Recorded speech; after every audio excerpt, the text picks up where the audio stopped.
In the beginning of the story, we see a scientist named Will who is searching for a cure for Alzheimer's disease because his father was also suffering from it. Will had no one in this world except his father, and he couldn't bear to see him slowly slipping away. Alzheimer's is a disease in which a person gradually starts losing their memory, and in the end, they even forget their own name. Since his father was the only family he had, Will was determined to find a cure no matter what. After years of hard work, Will finally developed a drug that he believed could cure Alzheimer's. But testing it directly on humans was too risky, so he first decided to test it on a female chimpanzee. The results shocked everyone. The chimpanzee became incredibly intelligent after taking the drug. Will was amazed and overjoyed by this success and wanted to move forward with human trials. He first informed his senior, and then a meeting with the board members was arranged, where Will gave his presentation. Everyone was very impressed because the results of the drug were highly positive. Meanwhile, we see the same female chimpanzee in her enclosure. A worker came to move her to another location, but that day her behavior was strange. She didn't want to be shifted. When the worker tried to force her, she became aggressive, grabbed his hand, and broke free. She started causing chaos and ran into the room where the board meeting was taking place. Will tried to stop her, but she was completely out of control. In the end, she had to be shot, and she died on the spot. After this incident, the board concluded that Will's drug made the chimpanzee aggressive, and they decided to shut down the entire experiment. They ordered all the chimps in the lab to be euthanized since they had also been exposed to the same drug. Will tried to convince his boss that there was no fault in his drug, but his boss refused to listen. He said if the drug was safe, the chimp wouldn't have gone violent. All of Will's 5 years of research were now wasted. He went into the lab heartbroken. That's when the lab caretaker came to him and revealed the truth. The chimp wasn't aggressive because of the drug. She had just given birth to a baby at that exact time. She became violent only because she was trying to protect her newborn when the worker tried to move her. Realizing this, Will understood everything. The caretaker told him that, following orders, he had euthanized all the chimps except the baby, whom he couldn't bring himself to kill. Will secretly took the baby chimp home, where his father also lived. There, we see that the baby chimp was small but had remarkable intelligence, almost like a human child. Will's father quickly bonded with him and named him Caesar. 3 years passed, and Caesar grew into an exceptionally intelligent chimp. He could read, play games, and perform human-like activities. The only thing he couldn't do was speak, but he could fully understand human language. Meanwhile, Will's father's Alzheimer's had worsened severely. His nurse refused to take care of him any longer, saying he needed hospital treatment as home care was no longer possible. Seeing his father's condition broke Will's heart. The next day, he secretly took the Alzheimer's drug from the lab, the same one he had given to Caesar's mother, and decided to inject it into his father. He knew it was risky, but with no other options left, he gave his father the injection. Will's father became the first human to receive the Alzheimer's drug. That night, Will couldn't sleep, terrified of what might happen to his father. Will was terrified that something might go wrong, but the next morning he saw his father playing the piano. He was completely cured. Will was overjoyed to see this. His medicine had actually healed his father completely. Meanwhile, we see Caesar looking out of the window, watching some kids riding their bicycles. Caesar also wanted to ride a bicycle like them, so he sneaked into the neighbor's house. But the owner of that house was a rude and grumpy man. When he saw Caesar, he got angry and picked up a baseball bat to hit him. Before he could hurt Caesar, Will and his father rushed in and saved him. Will tried to explain that Caesar was only trying to play and meant no harm. The neighbor shouted that this creature could hurt his children and warned that if the ape came near his property again, he would kill it. Caesar had hurt his leg during this incident, so Will took him to a doctor named Caroline. When Caroline treated him, she noticed something unusual. Caesar was highly intelligent and could communicate with Will through gestures. Soon, Will and Caroline became friends. She liked Caesar a lot and started visiting their house often. Caroline realized that Caesar never went outside and spent most of his time looking out of the window. She told Will that they should take him out sometimes. Will liked the idea, and the next day they took Caesar to a nearby forest called Redwood. The beautiful forest felt like heaven to Caesar. He loved the place instantly. Time passed and 2 years went by. By now, Will and Caroline were in a relationship, and Caesar had grown up. They often visited the redwood forest together. One day, while they were in the forest, another family came by with a dog on a leash. The dog started barking at Caesar, and Caesar looked very upset. It wasn't because of the barking. He had noticed the leash around the dog's neck, just like the one Will had put around his own. He looked at Will and asked through gestures if he was also just a pet. Will replied, "No, you're not my pet. You're my son." But Caesar was smart enough to understand the truth. He wanted to know who he really was and where he came from. Will then took Caesar outside his lab and told him everything, that his mother had been kept there and they had tested a drug on her, which made her extremely intelligent. That same drug was the reason Caesar was so smart.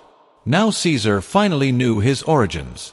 Later, when they returned home, Will's father was shown again, and his Alzheimer's had come back. He had started eating with the wrong side of the spoon. Will realized that the drug's effects had worn off and it had stopped working on his father's brain. He was heartbroken. One day, while Will was at work, his father decided to take the car out for a drive. But because of his Alzheimer's, he had forgotten how to drive. As soon as he started the car, he lost control and accidentally crashed into the neighbor's car, the same neighbor who had attacked Caesar years ago. The neighbor came running out in anger, grabbed Will's father by the collar, and started hitting him. Caesar saw everything from the window. When he saw his neighbor hurting Will's father, he couldn't control himself. He rushed outside and attacked the man, biting his finger in rage. After this, the neighbor filed a court case against Caesar. The court decided that Caesar could no longer stay at home. The animal control team arrived and took him away to a place where other apes were kept. Caesar thought he was going there just for a visit. He was happy when he saw the activity area, not knowing that this was going to be his permanent home. When Will started to leave, Caesar ran to him and pressed his hand against the glass, asking him to take him back home. But Will couldn't do anything. He told Caesar he had to stay there now. Caesar was heartbroken as Will left him behind. Meanwhile, Will's father had completely fallen back into Alzheimer's. Seeing this, Will decided to create an even stronger version of his medicine to cure his father once and for all. He went to his boss and confessed that the drug he had previously created, the one that cured his father for some time, was tested on his father without approval, and it had actually worked. Will's father had recovered, but not for long. Now he was getting weaker again, and Will told his boss that he wanted to create an even stronger version of the drug. His boss gave him permission to proceed. Meanwhile, Caesar was shown sitting sadly in his cage, hoping that Will would soon come to take him home. He drew a picture on the wall with chalk, a sketch of the window from which he used to look outside when he lived with Will. He missed his home deeply. On the other hand, Will worked tirelessly day and night and finally created a new, stronger version of the drug. The team prepared to test it on another chimpanzee, but during the procedure, a pipe came loose due to pressure. A worker named Franklin was nearby, and because he wasn't wearing a mask, some of the gas entered his nose. At that moment, it didn't seem to affect him, and they managed to inject the drug into the chimpanzee. The chimp soon became extremely intelligent, which meant that the new version of the drug was also successful. Later, Will and Caroline went to visit Caesar, who was locked up in a very small cage. His hand was injured, which made Will furious. He warned the guards that if they ever mistreated Caesar again, he would shut the entire place down. Caesar was overjoyed to see Will, believing that he had come to take him home. But Will told him that until the court allowed it, he couldn't take him back. Hearing this broke Caesar's heart, and Will had no choice but to leave. Caesar was left feeling lonely and hopeless. The food there was filthy, and the staff treated him terribly. When Will returned home, he found that his father's condition had worsened. He tried to give him more of the medicine, but his father refused. He told Will that his time had come, and soon after, he passed away. Will was devastated by his father's death. Now, Caesar was the only one left in his life. He was like a son to him. Heartbroken, Will took a large sum of money and went to the facility where Caesar was imprisoned. He offered the money to the head of the place and asked to take Caesar with him. Tempted by the money, the head agreed. Will went to Caesar's cage and told him to come with him. But Caesar shut the door on him. He didn't want to go back. Though he loved Will, he no longer wanted to live like someone's pet. He wanted freedom, not only for himself but for all the apes trapped there. Will was forced to leave, deeply saddened. That night, one of the workers brought his friends to see the chimpanzees. When one of them got close to Caesar's cage, Caesar grabbed him and snatched a knife from his pocket. He used that knife to unlock his cell at night. Sneaking out through the roof, Caesar made his way back to Will's house. There, he found the new batch of the Alzheimer's drug that Will had created for human testing. Caesar took the drug back to the facility and released the gas inside, allowing all the apes to inhale it. Soon, every chimp there became as intelligent as Caesar. They developed human-like understanding and awareness. Caesar's first goal had succeeded, to make all the apes intelligent so they could plan their escape together. However, the gas that had accidentally entered Franklin's body earlier began to affect him fatally. He died soon after, proving that the drug worked only on apes and was deadly to humans. Meanwhile, Caesar and the other apes prepared to escape. A cruel worker who used to torture them appeared and tried to shock them with his electric rod, but Caesar grabbed his hand and said his first ever word, "No." He then punched the man to the ground and freed all the apes. When the worker tried to attack again, Caesar released water onto the floor, causing the man to be electrocuted and die instantly. Caesar led the group of apes to a nearby zoo, where he freed all the other chimpanzees and added them to his growing army. Then they went to Will's lab and liberated even more apes. Now, they had a massive group ready to fight for freedom. Meanwhile, Will, missing Caesar terribly, called the facility where he was kept. No one answered, so he rushed there with Caroline.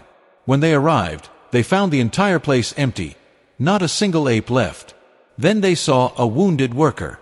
Will asked him what had happened, and the man told him, "Your Caesar took everyone with him," and he spoke. Hearing this shocked Will. He realized where Caesar was going, to Redwood, the forest he used to love as a child. At the same time, Caesar and his army were moving through the city, heading toward their destination. On their way, they reached a bridge. They reached the bridge where the police blocked their path, and a huge fight broke out between the apes and the officers. Caesar never wanted to hurt humans. His goal was to free his ape brothers and bring them safely to Redwood.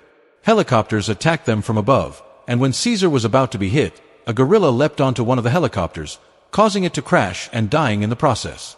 Then Koba appeared, the same chimp who had been experimented on in the lab and who had earlier killed the man firing from the helicopter. When a gorilla was about to tear a police officer apart, Caesar stopped him, because Caesar wanted to stop the police, not kill them. Together they crossed the bridge and reached Redwood Park. Will arrived there a little later and called out to Caesar. At that moment, another chimpanzee tried to attack Will, but Caesar prevented it. Will pleaded with Caesar to come home with him, to let go of his anger, warning that the police would kill them if they stayed. Caesar hugged Will and whispered in his ear that this was now his home. Will realized that Caesar had found his world. He would not return with him. Will accepted it, telling Caesar, "Okay, this is your life. Live it." Then he left Caesar there. A new world began for Caesar and his companions, with Caesar as their leader. Meanwhile, the neighbor whose finger Caesar had bitten suddenly started bleeding from his nose. Franklin, Will's colleague who had inhaled the gas during an experiment, had come to tell Will what was happening, but Will was not home, so Franklin had gone to the neighbor's place.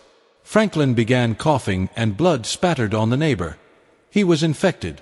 Franklin was an international flight pilot, meaning the virus would now spread around the world, and that is precisely what happens.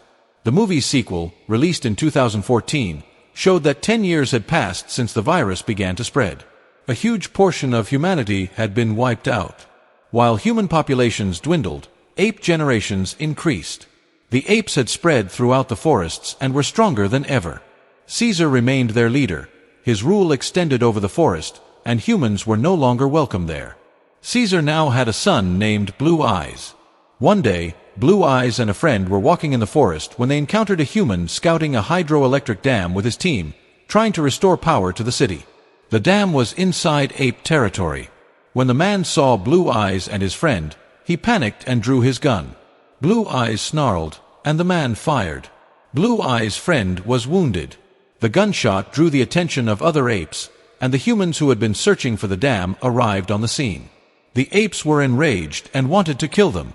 The human group's leader, Malcolm, stepped forward and told Caesar that they meant no harm. They were simply there to repair the city's power. Caesar told him, "All right, you may come this time, but never return." The humans left for the moment. But Koba, The ape who had been experimented on and who hated humans urged the apes to show their strength, warning that humans would come back and hurt them again. Koba wanted war, and he persuaded many apes. Caesar listened, too, and they decided to go to the human settlement to make their warning clear. Caesar led the apes into the human territory on horseback, at the head of their force. The once bright, bustling city was now deserted and ruined. Technology and much of civilization had fallen into decay. Caesar and his army arrived in the human area. Malcolm again confronted Caesar and begged for mercy. Caesar declared that from now on, if any human entered their lands, they would be killed. They did not want war, he said, but if humans tried to re-enter their territory, they would leave no one alive. Koba pushed for open conflict, but Caesar chose to issue a warning and withdraw with his army. Malcolm was troubled. Their community was living without electricity, and the power plant lay inside ape territory. Repairing it meant entering a deadly zone, but they could not survive indefinitely without power. Malcolm suggested they attempt to reason with Caesar. Perhaps he would understand their need. So Malcolm took his family and a small group to the forest's edge to speak with Caesar. When Malcolm explained their situation, Caesar understood. He knew humans. He had lived among them and knew how essential electricity was for their survival. Caesar agreed to let the humans come in, but on one condition: they must surrender all their weapons. Malcolm accepted, and he and his team began repairing the power plant. Malcolm's wife and son quickly bonded with the young apes. While the humans worked, one chimpanzee hiding nearby discovered a hidden gun and brought it straight to Caesar. When Caesar learned that the men had secretly brought weapons, his anger flared and he ordered Malcolm and his people to leave the forest. At that moment, Caesar also learned that his sick wife had been healed by medicine given by Malcolm's wife. Seeing her recovered, Caesar granted the humans one more chance. They had one day to finish the repairs and leave the territory. Among Malcolm's group was a former police officer who distrusted the apes completely. He had smuggled more guns and was passing them around. Koba saw this and was consumed with rage. He believed humans could never be trusted. He ran to Caesar, saying the humans still had weapons and had to be driven out. Caesar told him to be patient. Furious, Koba accused Caesar of siding with humans and not caring for his own kind. Caesar, enraged, attacked Koba and badly wounded him. Burning with revenge, Koba stole the hidden guns from the humans, returned, and used them to kill several humans.